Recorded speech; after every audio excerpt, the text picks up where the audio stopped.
بسم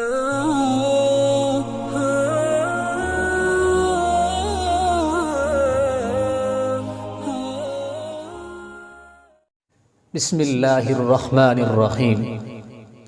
بنی اسرائیل کے اندر ایک راہب تھا جس کا نام جریج تھا۔ بڑا عبادت گزار، بڑا زاہد و عابد، رات اور دن اللہ کی عبادت میں مصروف رہتا۔ اس نے بستی سے باہر اپنا ایک عبادت خانہ بنایا ہوا تھا جس میں رہ کر یکسوئی کے ساتھ سب سے الگ تھلگ ہو کر کے رات اور دن اللہ کی عبادت میں مشغول رہتا۔ کسی سے بات چیت کرنا، آنا جانا، اٹھنا بیٹھنا قطعاً اس کو پسند نہیں تھا، اور ایسا وہ اس لیے کرتا تھا، وہ یہ خطرہ سمجھتا تھا کہ اگر میں کسی سے بات چیت کروں گا، کسی سے ملوں گا جلوں گا، کسی کے پاس آؤں گا جاؤں گا، تو میرا وہ وقت جو ان تمام چیزوں میں صرف ہوگا، میرا وہ وقت اللہ کی عبادت سے خالی گزر جائے گا۔ اور وہ یہ قطعاً پسند نہیں کرتا تھا کہ میری زندگی کا کوئی لمحہ، کوئی وقت اللہ کی عبادت سے خالی گزر جائے، اور اسی لیے وہ اپنے والدین کو بھی نظر انداز کرتا تھا، ان سے بھی بات چیت میں وقت نہیں گزارا کرتا تھا۔ جریج کی ماں آتی اور اس کو یا جریج کہہ کر پکارتی، اور وہ اللہ کی طرف مشغول ہوتا اور اللہ سے کہتا، ایک طرف میری ماں ہے اور ادھر دوسری طرف اے اللہ تیری عبادت ہے اور میں تیری عبادت میں مشغول ہوں۔ ماں کو نظر انداز کر دیتا، ماں کی بات کی طرف کوئی توجہ نہ دیتا۔ بالآخر ایک دن اس کی ماں کی زبان سے یہ جملہ نکلا، اے جریج، اللہ تعالیٰ تجھ کو اس وقت تک موت نہیں دے گا جب تک تو کسی زانیہ کا منہ نہ دیکھ لے۔ وقت گزرتا چلا گیا۔ جریج کا جہاں عبادت خانہ تھا جس کے اندر وہ عبادت کرتا تھا، اسی کے قریب ایک چرواہا بکریاں چرایا کرتا تھا۔ بستی کی کوئی کنواری لڑکی یا کوئی ایسی عورت جس کا شوہر نہیں تھا، بیوہ تھی، اس کے ساتھ ملوث ہو گئی، زنا کا ارتکاب کر لیا، جس کے نتیجے میں حمل ٹھہر گیا۔ جب بچے کی پیدائش ہوئی، بچے کی ولادت ہوئی، تو بستی کے لوگوں نے اس عورت سے پوچھا کہ یہ بچہ کس کا ہے، یہ بچہ تم کہاں سے لائی ہو؟ تو اس عورت نے چرواہے کو بچانے کے لیے جریج کا نام لے دیا کہ یہ بچہ جریج کا ہے۔ اب لوگوں کو تو جریج پر بڑا اعتماد تھا، بڑا بھروسہ تھا، لوگ اس کو بڑا نیک تصور کرتے تھے۔ لوگوں کو غصہ آیا کہ بڑا زاہد بنتا ہے، بڑا عابد بنتا ہے اور ایسی حرکتیں کرتا ہے۔ لوگ دوڑے ہوئے غصے سے لال پیلے ہو کر جریج کے عبادت خانے پر چڑھائی کر دیتے ہیں، جریج کو آوازیں دیتے ہیں، لیکن جریج اپنی عبادت میں مشغول ہے، اللہ اللہ کر رہا ہے۔ ان کی بات کا کوئی جواب جریج واپس پلٹ کر نہیں دیتا۔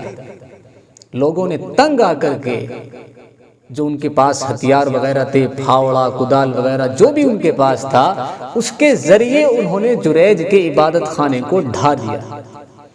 بالآخر جریج نے لوگوں سے بات چیت کی، لوگوں سے معاملہ دریافت کیا کہ آخر کیا وجہ ہے، کیوں مجھے تم پریشان کرتے ہو؟ تو لوگوں نے کہا کہ یہ بچہ کس کا ہے، اس کا جواب تم دو گے۔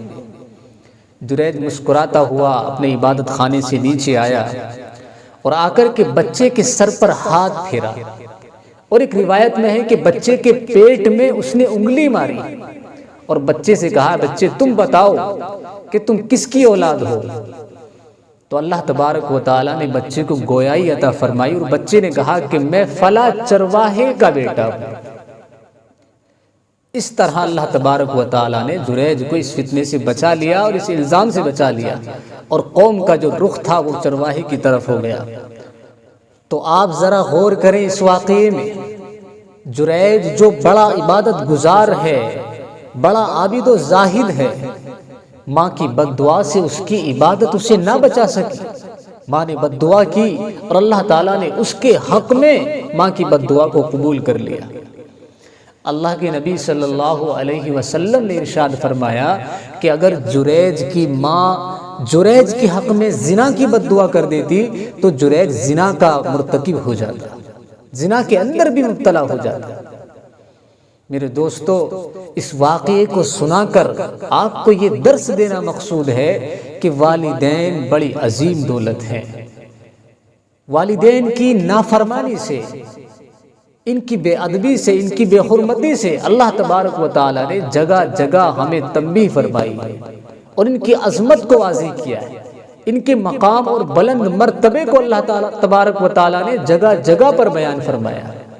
قرآن کریم کے اندر متعدد بار اللہ نے جہاں اپنے حق کو ذکر فرمایا ہے وہی مان بعد والدین کے حق کو ذکر فرمایا ہے، اور جہاں اپنی عبادت کا ذکر فرمایا وہی مان بعد اللہ تبارک و تعالیٰ نے والدین کے ساتھ حسن سلوک کا حکم دیا ہے۔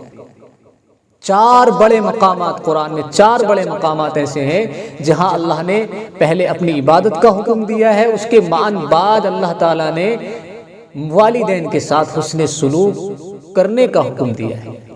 اس سے یہ بات واضح ہو جاتی ہے کہ والدین کا مقام اور مرتبہ اللہ کی نظر میں کس قدر ہے۔